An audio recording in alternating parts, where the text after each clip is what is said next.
Medical journal Lancet में छपे एक अध्ययन के अनुसार दुनिया भर में फर्टिलिटी रेट में कमी हो रही है और इसका मतलब है कि इस सदी के अंत तक लगभग सारे देशों में जनसंख्या में कमी आएगी। लैंसेट की ये रिपोर्ट समाज पर इसके पड़ने वाले प्रभाव का भी जिक्र करती है। यहाँ पर हम उन देशों के बारे में जानेंगे जो जनसंख्या में हो रहे नाटकीय बदलाव की समस्या से जूझ रहे हैं और इससे निपटने के लिए कुछ कदम भी उठा रहे हैं। जापान। लैंसेट में छपी रिपोर्ट के अनुसार इस सदी के आखिर तक जापान की जनसंख्या आधी हो जाएगी। 2017 की जनगणना के अनुसार जापान की जनसंख्या 12 करोड़ 80 लाख थी, लेकिन इस शताब्दी के आखिर तक ये घटकर 5 करोड़ 30 लाख तक होने का अनुमान लगाया जा रहा है। जनसंख्या के हिसाब से जापान दुनिया का सबसे बुजुर्ग देश है और 100 साल से ज्यादा उम्र के लोगों की दर भी सबसे ज्यादा जापान में है।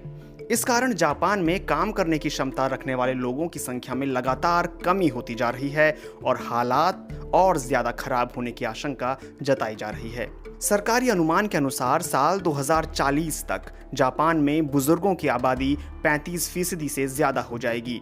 जापान में प्रजनन दर केवल 1.4% है, यानी जापान में एक महिला औसतन 1.4 बच्चे को जन्म देती है। इसका अर्थ ये हुआ कि काम करने योग्य लोगों की संख्या लगातार घटती जा रही है। किसी भी देश में उसकी मौजूदा जनसंख्या को बरकरार रखने के लिए जरूरी है कि उस देश का प्रजनन दर 2.1 से कम ना हो। इटली के बारे में भी अनुमान लगाया जा रहा है कि 2100 तक वहां की आबादी आधी हो जाएगी। 2017 में इटली की आबादी 6 करोड़ 10 लाख थी, जो लैंसेट की रिपोर्ट के अनुसार मौजूदा सदी के आखिर तक घटकर 2 करोड़ 80 लाख रह जाएगी। जापान की ही तरह इटली में बुजुर्गों की संख्या बहुत ज्यादा है। साल 2019 के विश्व बैंक के आंकड़ों के अनुसार इटली में 23% आबादी 65 साल से अधिक उम्र की है। साल 2015 में इटली की सरकार ने प्रजनन दर बढ़ाने के लिए एक योजना शुरू की थी, जिसके तहत हर कपल को एक बच्चा होने पर सरकार की तरफ से 725 पाउंड यानी करीब 69,000 रुपए दिए जाते हैं। लेकिन इसके बावजूद इटली का प्रजनन दर पूरे यूरोपीय संघ में सबसे कम है। इटली में एक दूसरी समस्या प्रवासन की भी है। सरकारी आंकड़ों के अनुसार साल 2018 में 1,57,000 लोग इटली छोड़कर किसी और देश में चले गए थे। इटली के कई शहरों में स्थानीय आबादी को बढ़ाने और उनकी अर्थव्यवस्था में सुधार के लिए अपनी अपनी योजनाएं शुरू की हैं। लोगों को केवल 1 यूरो में सरकार की तरफ से घर दिए गए और अगर वो वहां कोई कारोबार शुरू करना चाहते हैं तो सरकार की तरफ से अलग से पैसे भी दिए जाते हैं। चीन ने साल 1989 में अपने यहाँ एक बच्चे की योजना शुरू की थी। चीन ने अपने यहाँ बढ़ती आबादी और अर्थव्यवस्था पर पड़ने वाले उसके प्रभाव को देखते हुए वन चाइल्ड की योजना शुरू की थी। लेकिन दुनिया की सबसे ज्यादा आबादी वाला यह देश आज जन्म दर में हो रही अत्यधिक कमी से जूझ रहा है। लैंसेट की रिपोर्ट के अनुसार अगले 4 साल में चीन की आबादी 1 अरब 40 करोड़ हो जाएगी, लेकिन सदी के आखिर तक चीन की आबादी घटकर 73 करोड़ रह जाएगी। सरकारी आंकड़ों के अनुसार साल 2019 में देखा गया था कि पिछले 70 सालों में चीन का जन्म दर सबसे निचले स्तर पर आ गया है। कुछ लोगों को इस बात की आशंका है कि चीन एक डेमोग्राफिक टाइम बॉम्ब बन गया है, जिसका आसान शब्दों में मतलब है कि काम करने वालों की संख्या दिन ब दिन कम होती जा रही है और उन पर अपने बड़े और रिटायर्ड हो रहे परिवार के सदस्यों की जिम्मेदारी बढ़ती जा रही है। चीन दुनिया की सबसे बड़ी अर्थव्यवस्था में से एक है, इसलिए चीन का असर पूरी दुनिया पर पड़ेगा। चीन में बुजुर्गों की बढ़ती आबादी से चिंतित होकर सरकार ने साल 2015 में एक बच्चे की नीति को बंद कर दिया और कपल को 2 बच्चे पैदा करने की इजाजत दे दी। इससे जन्म दर में तो थोड़ा इजाफा हुआ, लेकिन लंबे समय में ये योजना बढ़ती बुजुर्ग आबादी को रोकने में पूरी तरह सफल नहीं रही। ईरान। अनुमान है कि ईरान की आबादी भी सदी के आखिर तक काफी कम हो जाएगी। साल 1989 में ईरान में हुई इस्लामिक क्रांति के बाद वहां की जनसंख्या में बढ़ोतरी हुई थी, लेकिन ईरान ने जल्द ही अपने यहाँ बहुत ही प्रभावी जनसंख्या नियंत्रण नीति लागू कर दिया।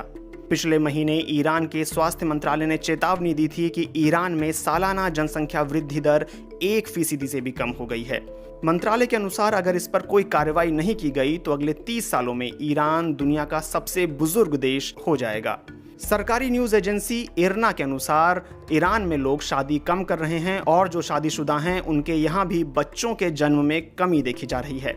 समाचार एजेंसी के अनुसार आर्थिक परेशानी के कारण लोग ऐसा कर रहे हैं। पिछले महीने ईरान ने अपनी जनसंख्या बढ़ाने के लिए फैसला किया कि सरकारी अस्पतालों और मेडिकल केंद्रों में पुरुषों की नसबंदी नहीं की जाएगी और गर्भ निरोधक दवाएं भी सिर्फ उन्हीं महिलाओं को दी जाएंगी जिनको स्वास्थ्य कारणों से उन्हें लेना जरूरी होगा।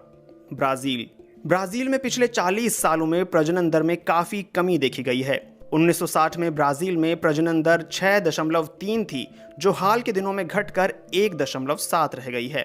लैंसेट की रिपोर्ट के अनुसार ब्राजील की आबादी साल 2017 में 21 करोड़ थी, जो 2100 में घटकर 16 करोड़ के करीब हो जाएगी। साल 2012 के एक अध्ययन के अनुसार ज्यादातर टीवी धारावाहिकों में छोटे परिवार को दिखाया गया, जिसका असर लोगों पर पड़ा और वहां जन्म दर में कमी आती चली गई। ब्राजील में जन्म दर में लगातार कमी आ रही है, लेकिन वहां किशोरों में बढ़ती प्रेगनेंसी एक नई समस्या बनकर उभरी है। इस पर काबू पाने के लिए सरकार ने एक कैंपेन शुरू किया है, जिसकी टैगलाइन है किशोरावस्था पहले, गर्भावस्था बाद में। ब्राजील की महिला, परिवार और मानवाधिकार मामलों की मंत्री डैमारेस एल्वेस ने इस साल के शुरू में बीबीसी से कहा था कि हमें किशोरों में बढ़ती प्रेगनेंसी को कम करना होगा। हम में ये कहने की हिम्मत थी कि हम शारीरिक संबंधों को देर से शुरू करने के बारे में बात करेंगे। भारत साल 2100 तक चीन को पीछे छोड़ते हुए दुनिया की सबसे बड़ी आबादी वाला देश बन जाएगा। हालांकि लैंसेट के शोधकर्ताओं का कहना है कि भारत की आबादी में कमी आएगी और इस सदी के आखिर तक भारत की आबादी 1 अरब 10 करोड़ हो जाएगी। 2011 की जनगणना के अनुसार भारत की आबादी अभी 1 अरब 30 करोड़ है। 1960 में भारत में जन्म दर 5.91 थी, जो अभी घटकर 2.24 हो गई है।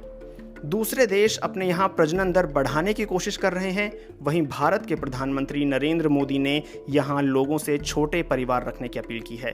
पिछले साल एक भाषण में मोदी ने कहा था, जनसंख्या विस्फोट भविष्य में हमारे लिए कई तरह की समस्या पैदा करेगा, लेकिन एक ऐसा वर्ग भी है जो बच्चों को इस दुनिया में लाने से पहले नहीं सोचता है कि क्या वो बच्चों के साथ न्याय कर सकते हैं, उसे जो चाहिए क्या वो उसे वह सब कुछ दे सकते हैं। मोदी ने कहा था कि इसके लिए समाज में जागरूकता लाने की ज़रूरत है।